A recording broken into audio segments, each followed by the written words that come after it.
Well, hi, welcome to my latest video. Well, in this one, I want to talk to you about a subject that probably very few of you have been exposed to, but I find it's interesting to let people know exactly what it came from.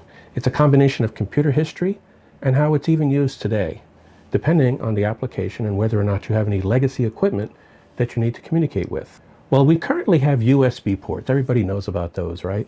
The average computer probably comes with at least half a dozen of those, if not a lot more. And you can always add more to them by adding a card or by putting on a hub or something like that. There is a limit, depending on the system itself and the operating system, how many you could have at any one time, but it's a pretty high limit that very few people approach. Well, back in the day, when I first started building computers back in the mid-1980s, well, you can tell, right? They did not have USB ports. They only started to get introduced probably about the late 1980s. And even then, not many people understood them that well or had devices that needed them. Well, in those days, we had something that was called a regular COM port or serial port. So for example, this cable here is a 6-foot extension cable for what we refer to as a DE9 cable connector. It's a 9-pin connector. Could actually be used for a lot of different things. The original mice that you would find on PCs back then, they would connect through serial ports. Now, some of them use serial ports that you didn't recognize. So for example, here you had a connector like this, but in reality, it still was just a serial port. And even they had some that would adapt it. If you had a mouse that supported this, but you didn't have this type of adapter on your motherboard, then you can get an adapter to that. So this particular one would convert from I forget what they call this barrel connector here. It almost looks like an audio connector, but it's not. Well, to convert this, which was used for both keyboards and mice back in the day, to a 9-pin, you needed something like this. So you may have to change the configuration file of the PC in the old times, whether or not you're running DOS or early versions of Windows. You had to let it know that you would be using a serial port for your mice and keyboards. And keep in mind, you go back about 10 years earlier than that, there were no mice and no keyboards that people could easily get a hold of. PCs were all, well, there were keyboards, but there were no mice. So you had to use a keyboard to do everything, and you use arrow keys and everything to move around the keyboard. So this connector was actually referred to as a DE9. They also had DB25s, and this particular one would convert from the DE9 to the DB25. Basically the same thing, a serial port. However, the number of pins allowed for more control, and sometimes some manufacturers actually use this to create two different serial ports coming from the PC through the one 25-pin connector. Wasn't very common, and it would be a special connector, but they did have them.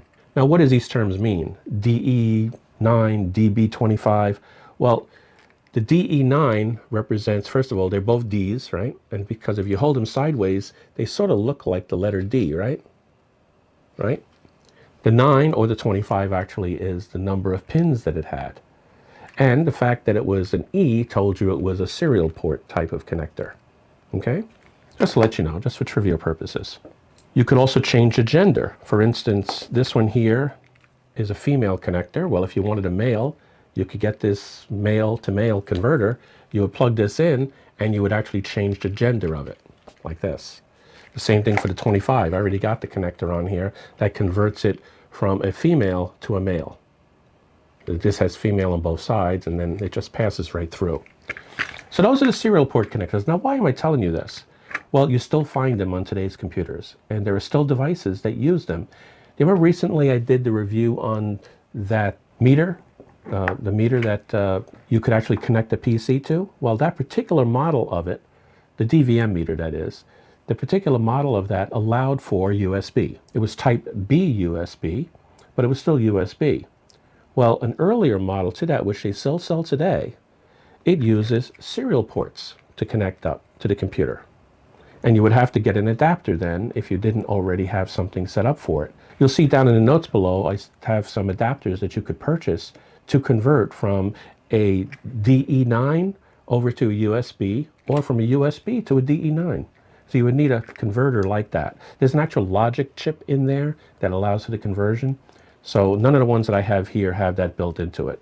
What else? Oh, here's something that's interesting. If you wanted to troubleshoot, and this was available in DB25, and I originally bought this at Radio Shack, which just doesn't exist anymore. You could actually take this, open it up, and you could play with the pinning and actually experiment by connecting different pins from one end to the next, on a DB25 in this case. They had the same thing for DE9 as well. You have cables that automatically had it built into the conversion as well. So for this one, it's on one end, it's a male DB25, and on the other end, it's a female DE9. So it's taking only the 9, it's actually not even 9, it's like 7 of them. It's taking the 7 different pins here that make it a serial port, and it's putting them into the smaller package where there's only 9 pins, and which gives you more room. There was a lot of conversion over to the DE9 once they realized 9-pin connector was smaller. Now today, if you look at the average motherboard, and I'll show you one in a little bit, it still has the ability to connect up a serial port to it. But what they don't give you on the back panel is usually, unless it's a really old motherboard, they don't give you the actual connector to connect up to a serial port. Not in the back panel, but on the motherboard they do. If you go ahead and buy, and they sell these, you can buy them individually or in packages of 5 or 10. This is a package of 5 that I bought not too long ago. Comes with a plate that goes into one of your I/O connectors. And then at the other end, you have a 10-pin connector, but only 9 pins are used. And this would then plug into your motherboard. And there's a connector for it. Even the latest and greatest motherboards, one that I'll show right now on the screen here, the latest just produced recently for the new Intel chips back in December of last year, still has that capability to it. But they don't give you this. So if you wanted to use that serial port, well, you would have to buy one of these or something equivalent to it. This is nice, and I put them on most of my computers just in case. It allows you to have access from the back end of the computer to that serial port. The motherboard, the BIOS, they all know about the serial port. Now, there was a lot of confusion on how you set up serial ports. You have to tell it, for example, what is the baud rate? The baud rate's really the frequency at which the bits would come in on the serial port, because it only comes in 1 bit at a time. But you need to know, because they don't have it set up with a synchronous clock, like what we call a synchronous line. You have to set up the actual clocking at both ends to be the same. Again, back in the day, the first computers I connected up to from work were 300 baud. They even had 110 baud, but fortunately I was a little bit past that when I got into the business. And the modem would connect through the telephone line to the other end. It has that famous sound, I can't repeat it, but it goes ahead and uses tones to transfer the information across the telephone line. And the modem at both ends deals with those tones to both transmit and receive the tones to represent what was a 1 and what was a 0. Okay, I wish I would have kept one of those. I had a couple of them lying around here, and I got rid of them a few years back because I figured, well, you're never going to use it. They're probably worth a mint now, along with some of my old computers that I had back then. So I do regret doing that. So anyway, that's what I wanted to show you. Now, how would you use that today? Well, I mentioned that the motherboard has it on there. And like I said, this computer here, my computer downstairs that I do my editing on, my newer computers, including the one I'm still building that'll be water cooled, their motherboards all have that. And there's free I/O slots that cards don't line up with on the motherboard that have a space on the case that allows you to put in one of these brackets. And the connector in the motherboard is there, so I put one in just in case I need it. However, how would you use it today? Back to that.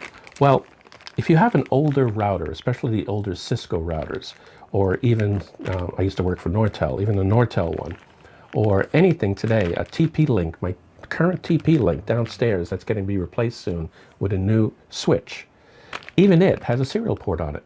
However, it's not obvious. It looks like it might be a regular network connector because it has an RJ45 connector on it. So for example, this cable here, what does it have at this end? A standard 8-pin RJ45. However, this is not meant to pass connections to the internet. At the other end, what do you see? You see a DE9. So this is really a serial cable. It can use the same cable that regular networking cable uses, which this is actually made from that. I made this a few years ago. I'll put up right now on the screen the pinout for this cable. This cable is the same thing. This one, however, came with my TP-Link switch. It's got a DE 9 female at one end, and it's got an RJ45 at the other. It's a flat cable. You would think that this is network, except for the fact that this is at the other end. And in order for me to recover the password, and I had to do that once because I had lost my documentation early on, and I had changed the password and I couldn't recover it. Well, there happens to be a method that the manual tells you. Hook this cable up, which came with, this cable actually came with that TP-Link switch. Hook this up, run a program, a regular terminal emulator program. And, for example, I think I used PuTTY at the time, P-U-T-T-Y, which a lot of people have some security concerns. But if you're using it in an isolated case, just on a separate standalone computer, it's not a real risk. Connect this up, and there's a whole procedure where if you have it connected up, when you power on the switch, it pops up a thing that says, hit any key to continue. I'll show that in the screen here, but I took a screenshot of it.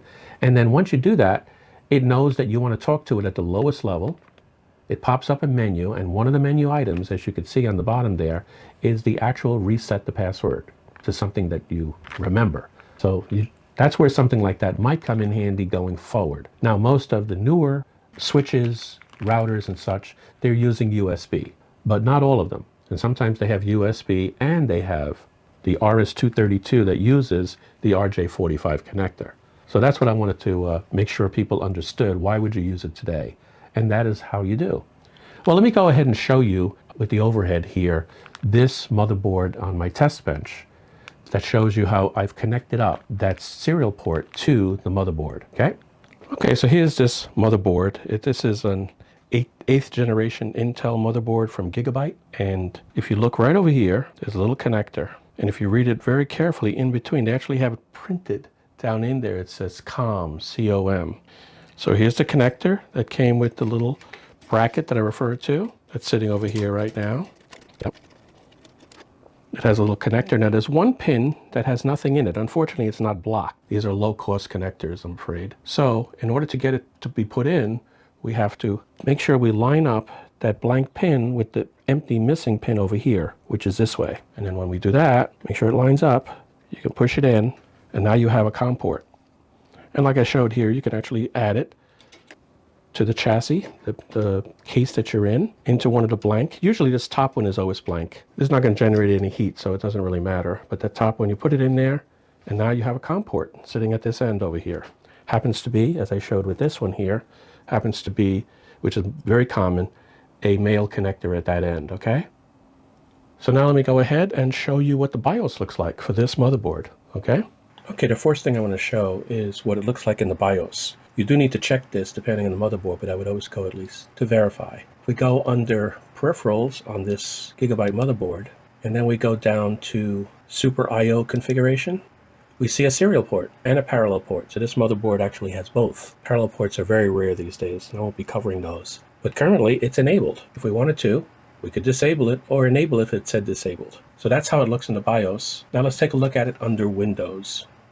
So in Windows, we have to open the Device Manager, and make sure you're administrator for this. So Device Manager, and there it is at the top. It's part of the control panel. So if we take this and we look down the list, you will see where you see ports. Expand that, and you see COM1 and LPT1, which applies to this particular computer motherboard as well. If I click on that, and then I go into Properties, we will see how it's currently set up by default. Now, software can change this, but it's always good to make sure you check what it is. Currently, I have the port set up for a bit rate, which is the frequency at which it's expecting the bits coming in from the serial port at 38,400. But here are all the choices that there are. The most common is 9600, but you always need to check the manual for your particular device to see what it's expecting. This has to match. And as you can see, I mentioned 110 baud and 300 baud. I never saw anything 75 or 134 or anything, but they're all multiples of a clock that's built into it. It also has data bits 8. There are choices to that. Some versions of it can be different, although 8 is the most common. Parity, currently set for none. I won't get into the breakdown of the different bits that represent a asynchronous serial port character, but you can have a parity or you may skip it. Very commonly, though, it is not using it. And then stop bits can be 1. I think it can also be 2. Oh, it looks like 1.5 and 2. 1 is the most common. And then what we call flow control, very rarely used. Make sure that it is none for most equipment. But again, check the manual to make sure. And then once you do that, you can actually close this out and you're ready to run your terminal application, whether it's PuTTY or something else is fine. Anyway, just wanted to show you that. Well, what did you think? Somewhat interesting, I hope. A little bit of history there, a little bit of potential use going forward. I think the only way this will actually come into play for you is if you buy some used equipment, networking equipment. That still works at a good price on eBay, for example, and you can't reset the password. Or maybe it doesn't have a regular login that goes over the network. Some of the really older equipment, that's the position they're in. The only way you could communicate with it is through the console, through a serial port. If you wind up with that, what good is it unless you can configure it? I just want to let you know, you have a way of doing that if you have any modern motherboard that's out there today. I have a PC down there that I bought a refurbished one, and it has a serial port on it, a DE9. Right now it's running, I think I loaded Linux on that, so I could use that if I had to as well, because I can run PuTTY, which I think I have installed already on that PC, and connect it directly up to my switch. It's not very big, so I can carry it down there, plug it in, and use it. So anyway, that's what I wanted to cover today, and hopefully you got something out of it. If you did, thumbs up would help. Take care, everybody.